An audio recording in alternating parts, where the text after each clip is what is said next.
The 19th century was an age of invention, expansion, and sensational headlines, but buried within its newspapers were reports that defy modern belief.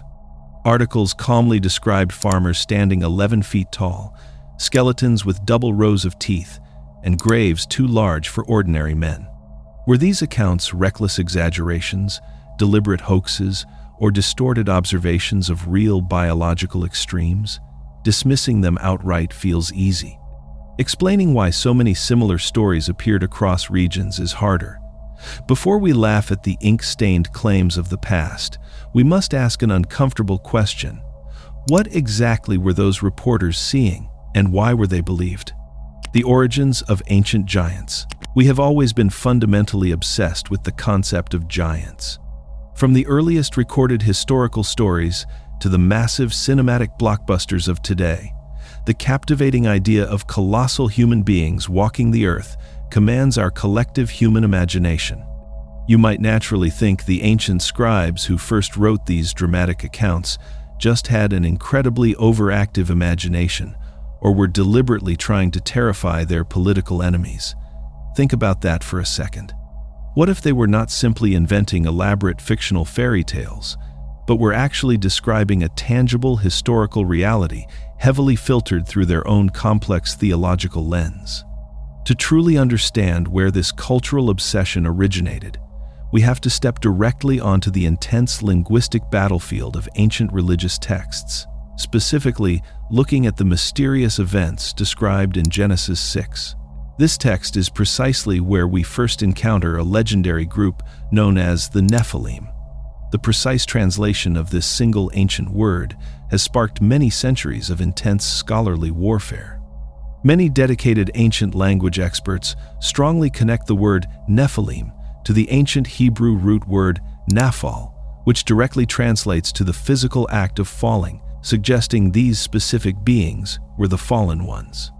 Other respected historians look carefully toward the strong Aramaic linguistic influence of the surrounding geographic region and argue that the word fundamentally translates to mighty ones or exceptionally fierce warriors. Notice how neither of those two original ancient meanings explicitly mentions anything about extreme physical height or massive size. The absolute turning point for our entire modern understanding happened later in the 3rd century, before the Common Era. Scholars were tasked with the monumental job of translating these ancient Hebrew texts directly into Greek, ultimately creating the highly influential historical document we now refer to as the Septuagint. When those scholars finally reached the heavily debated word Nephilim, they made a specific vocabulary choice that would permanently alter recorded history. They boldly translated it using the specific Greek word gigantes. In ancient Greek mythology, the word gigantes carried the incredibly heavy connotation of immense earthborn power and massive, unearthly physical strength. That single, seemingly minor translation choice fundamentally warped the entire Western theological perception forever, permanently shifting the established identity of these ancient beings from simply being mighty warriors into being literal, towering physical gargantuans. But the texts do not stop at poetic descriptions. They get surprisingly specific, blurring physical reality with the mythological. Consider the accounts of the Rephaim, a group associated with the Bashan area of the Golan Heights. In the book of Deuteronomy, we find the written record of King Og of Bashan, described as the last remnant of these Rephaim. The text actually provides the hard numbers of his final resting place. His basalt sarcophagus was explicitly recorded as measuring exactly 13.5 feet long and 6 feet wide. This incredibly precise measurement serves as our first historical baseline for extreme, yet theoretically, biological proportions. The Rephaim present another fascinating and deep layer to this mystery. In the linguistic traditions of the Near East, the name Rephaim possesses a dual nature. In some contexts, it describes physical entities inhabiting the Levant. Yet in other passages, the word translates to spirits of the dead. This bizarre linguistic overlap strongly implies that authors viewed these powerful beings as a transgressive group, terrifying entities that straddled the rigid boundaries between the physical terrestrial world and the spiritual celestial realm.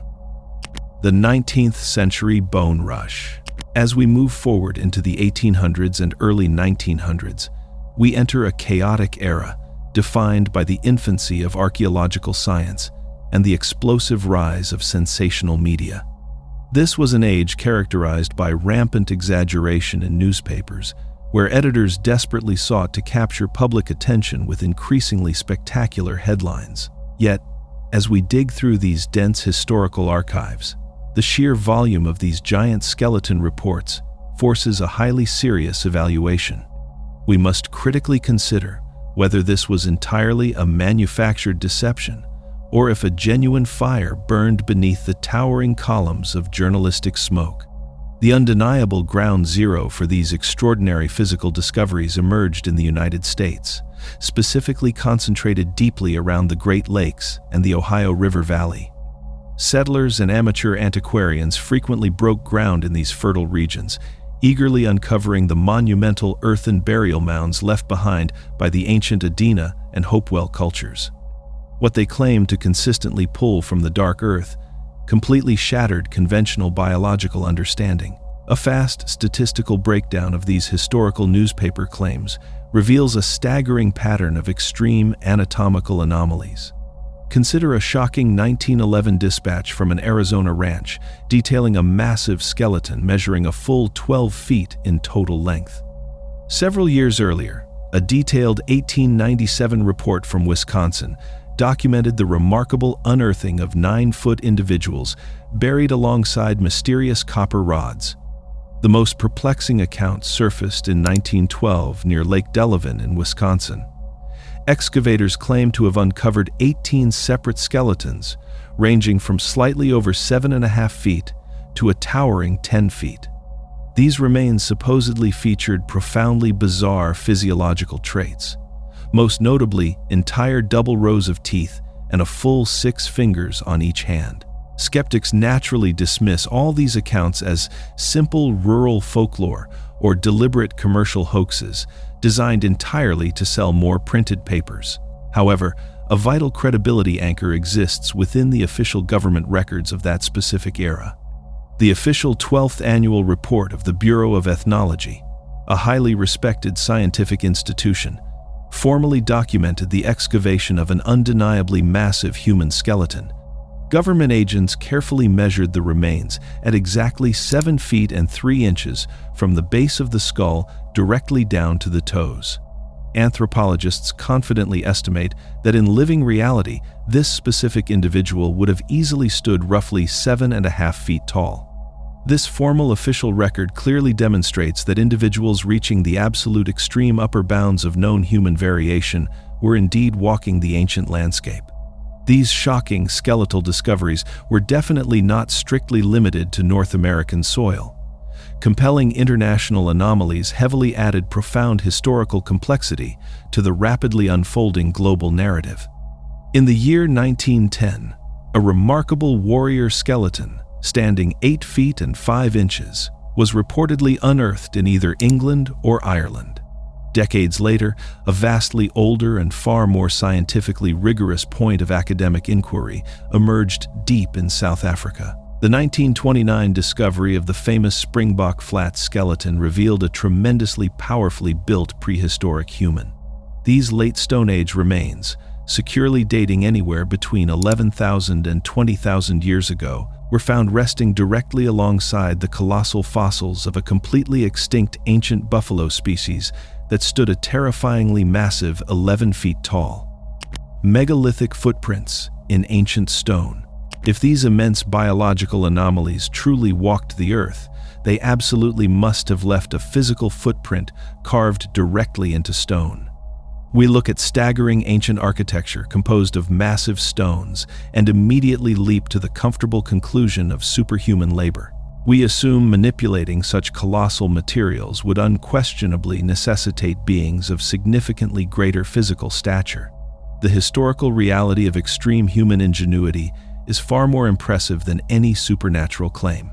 Let us carefully examine the Golan Heights, home to an ancient megalithic structure known by its Hebrew name, Gilgal Rephaim, which translates directly to the Wheel of Giants. The sheer mathematical scale of this site is incredibly difficult to mentally comprehend. It consists of 5 massive concentric basalt stone circles. We are talking about an astonishing 40,000 tons of heavy volcanic rock meticulously arranged across the landscape.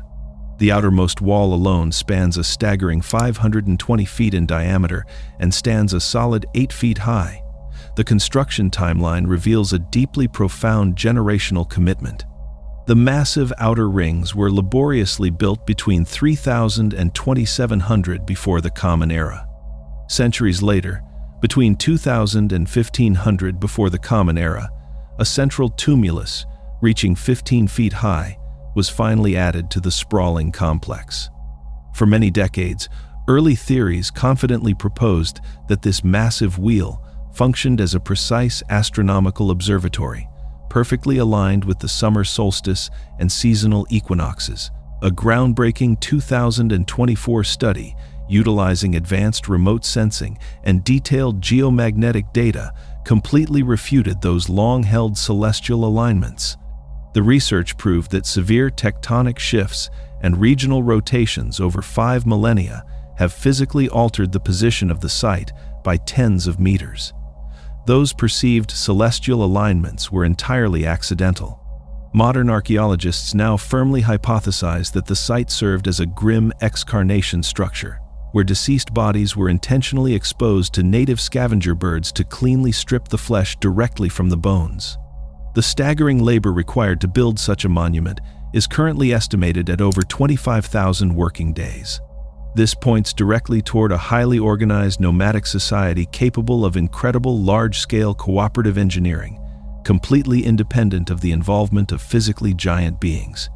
This theme of misattributed engineering echoes loudly across the vast Pacific Ocean in the Mariana Archipelago. Here we find the legendary latte stones, towering pillars carved from solid limestone or dense basalt that stood up to 16 feet in height. These monumental pillars supported the high-status wooden dwellings of the ancient people. The brute effort required to move these heavy stones was immense, a fact heavily documented by an amateur archaeologist named Hans Hornbostel in the 1920s.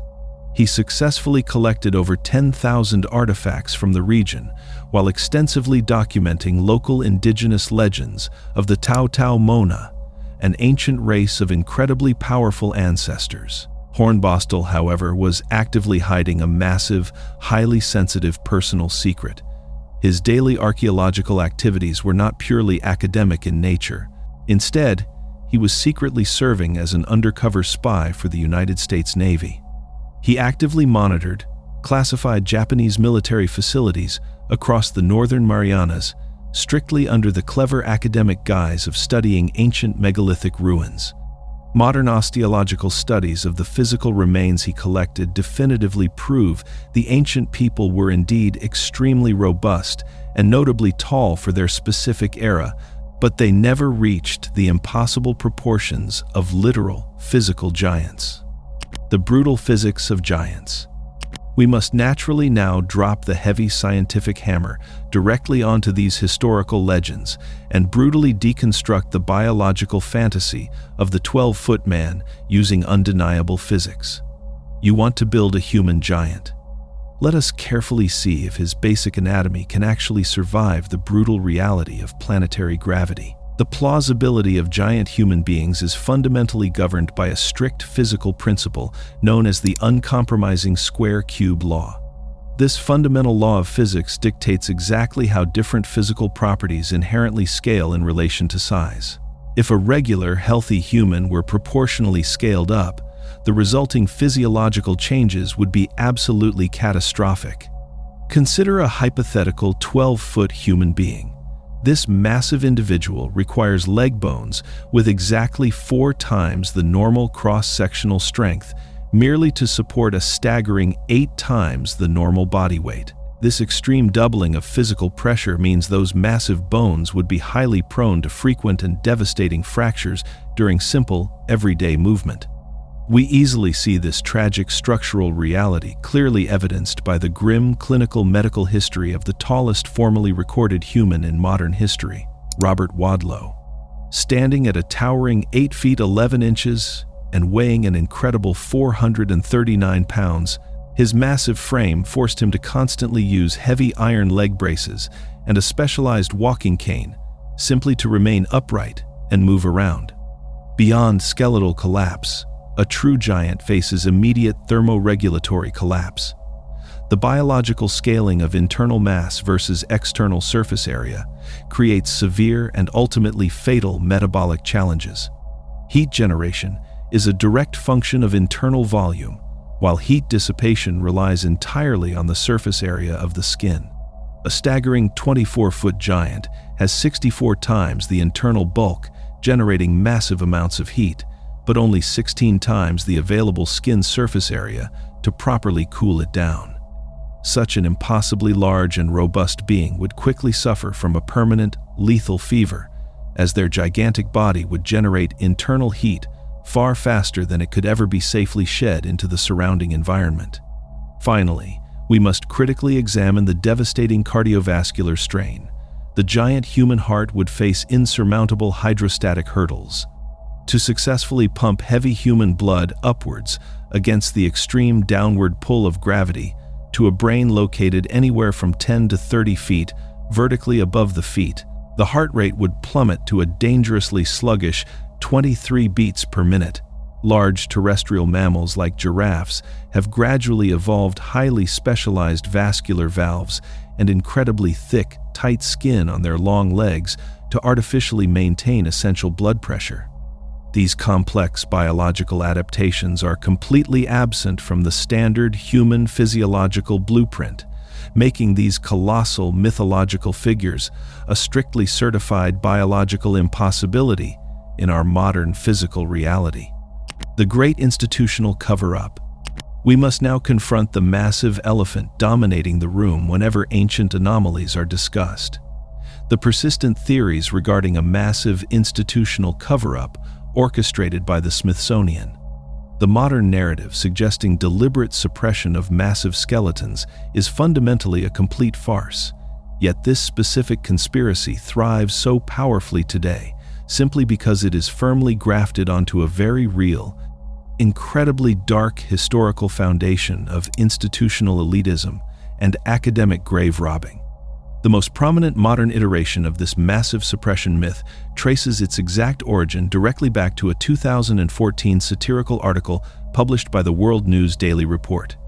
This entirely fabricated piece wildly claimed the Smithsonian formally admitted to legally destroying thousands of giant human skeletons. The article even cited a completely fake organization called the American Institution of Alternative Archaeology. Despite massive debunking efforts by serious historians, this specific satirical story remains a foundational pillar of modern internet misinformation. The perceived mysterious disappearance of countless anomalous skeletal remains from public museum displays is not actually the result of a shadowy global conspiracy, but rather a direct consequence of a highly significant legal mechanism. The 1990 Native American Graves Protection and Repatriation Act firmly mandates that federal agencies and museums must actively return human remains and sacred cultural items back to their lineal descendants or culturally affiliated indigenous tribes. Thousands of remains were rightfully removed from public bone halls and carefully reburied. This necessary ethical shift created intense friction between academic, scientific inquiry and sovereign tribal rights. The famous case of Kennewick Man perfectly illustrates this profound institutional tension. Discovered in 1996 and initially dated to roughly 9,000 years old, this profoundly ancient skeleton instantly became the central subject of a bitter 20-year legal war. Early anthropologists aggressively argued the remains represented a completely separate early migration group, attempting to block repatriation efforts.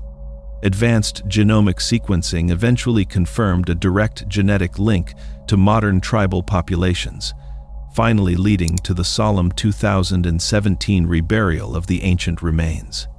Alternate history researchers frequently misinterpret these quiet tribal reburials as a deliberate, shadowy effort to hide anomalous biological data from the public. This deep and highly enduring public distrust of elite scientific institutions is not entirely unearned.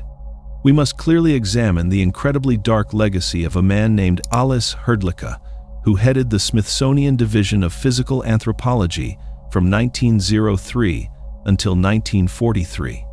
He was notorious for enforcing incredibly rigid academic standards that systematically eradicated all amateur giant skeleton reports from the official historical record. While dismissing obvious hoaxes was scientifically necessary, his wider legacy is deeply stained by horrific, unethical collection practices. He actively authorized the non-consensual harvesting of body parts from vulnerable minority populations, specifically to fuel highly flawed studies on race science. This horrific history of scientific racism and extreme academic arrogance established a deeply entrenched culture of institutional secrecy. It quickly marginalized any unusual findings that threatened established Eurocentric narratives. The modern distrust of the Smithsonian is therefore firmly rooted in completely genuine, historically justified grievances regarding institutional transparency and basic human ethics.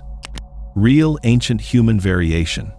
We have spent considerable time dismantling the literal mythology of giants, yet the scientific truth of our prehistoric past remains equally breathtaking.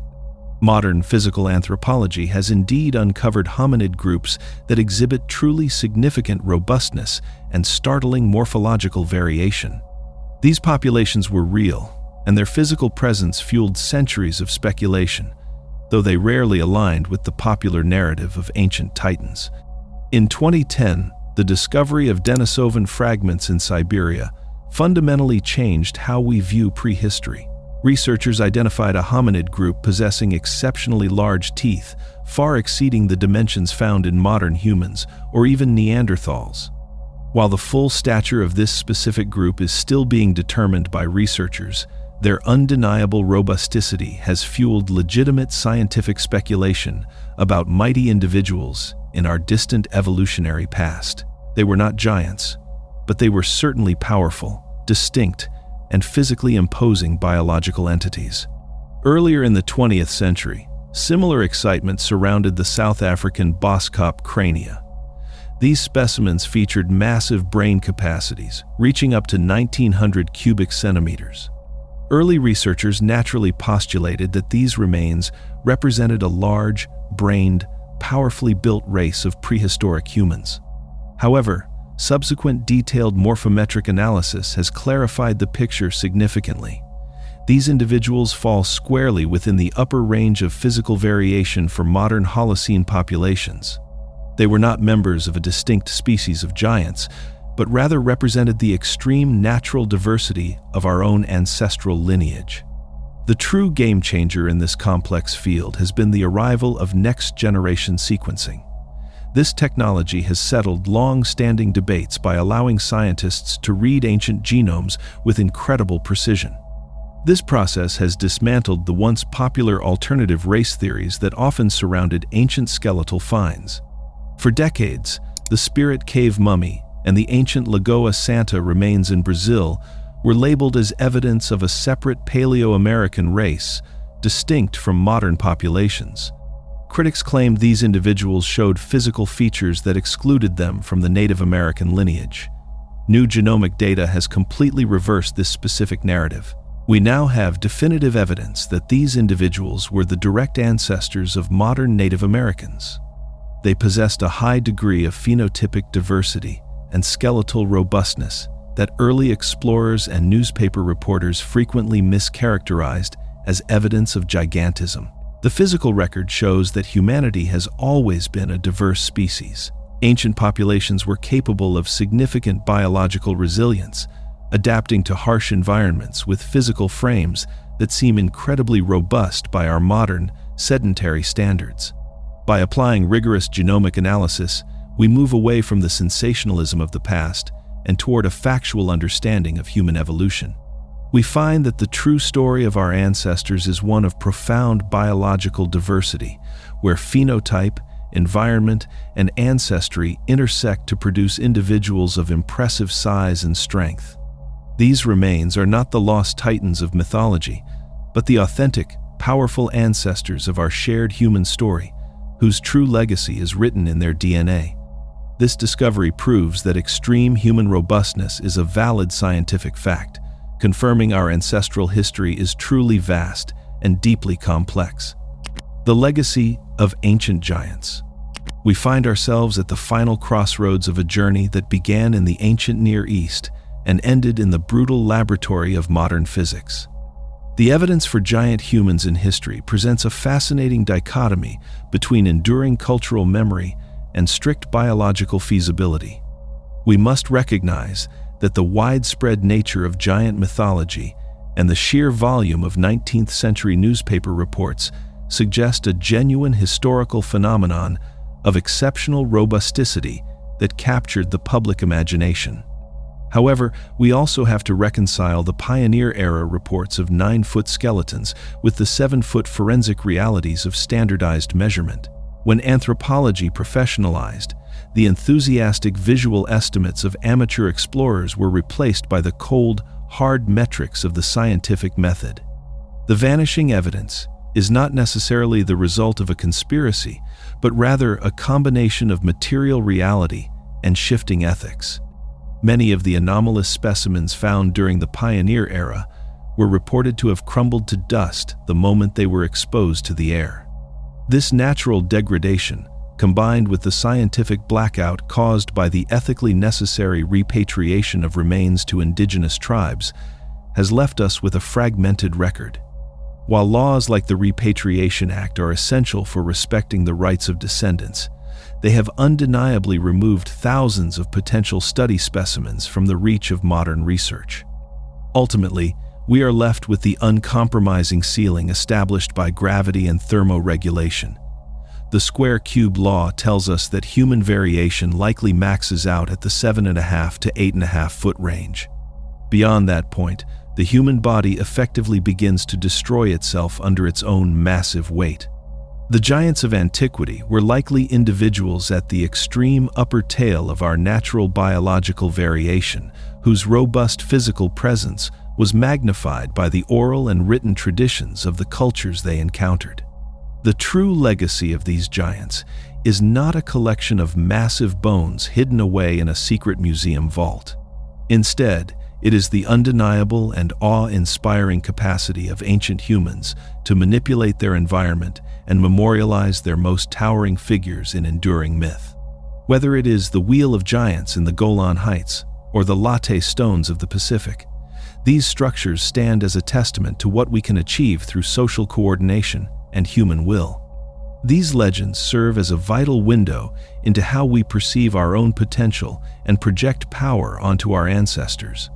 We may not have found a race of titans, but we have discovered something far more impressive. We have found the story of a resilient, powerful, and endlessly creative species, grappling with the limitations of the physical world while dreaming of something much larger.